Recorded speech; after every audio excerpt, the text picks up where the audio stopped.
milazo kristianina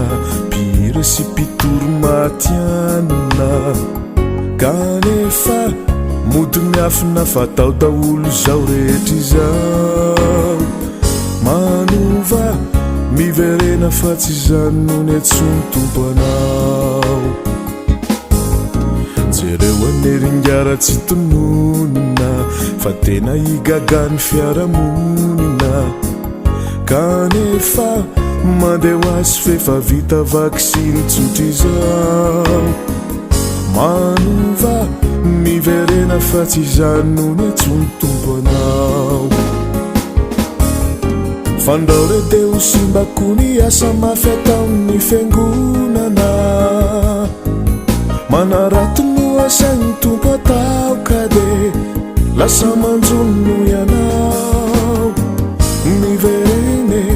mibeba tsy olany korany fitiavam-bola fototry ny ratsy ane ny tompo ananatrase raha zay nao avely reo fazarana tsy alevy miainy fananarana ovay re lakilosy ane zao ira eninao anio izao ndrao ty re no antsy farany malaky miverena zao de zao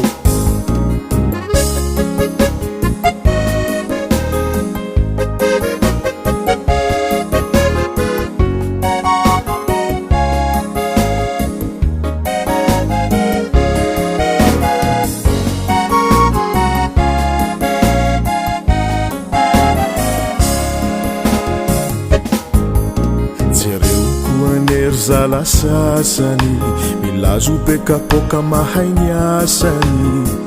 kanefa manao bizina maloto hitam-poko tsotra izao manova miverena fa tsy zany kony antsony tompo anao mifaninana amy zava-tsisy antony manentsika pikialo nombakantony jereo re mba esory alohany andro be atapondoanao manova fa tsy any ndre tsy any kony antsony tompo anao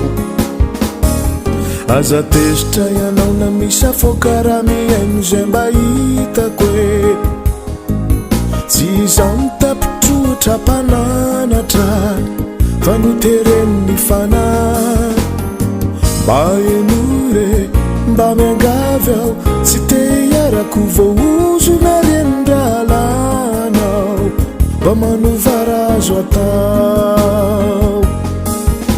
raha zay nao avely reo fazarana tsy alevy miainy fananarana ovay re lakilosy ane zao ira eninao anio izao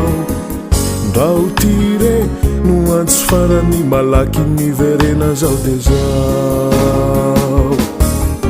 fandrao re de ho simbakony asa mafy ataon'ny fiangonana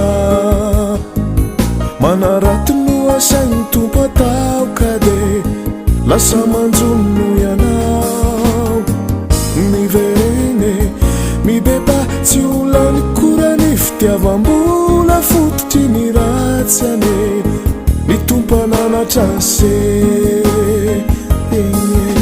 raha zay no avely reo fazarana tsy alevy miainy fananarana ovay re lakilosy ane zao ira eninao anio izao ndrao ty re no antsy farany malaky miverena zao de zao mba jao re izay nekena fefa vidiny rano tompo ane anao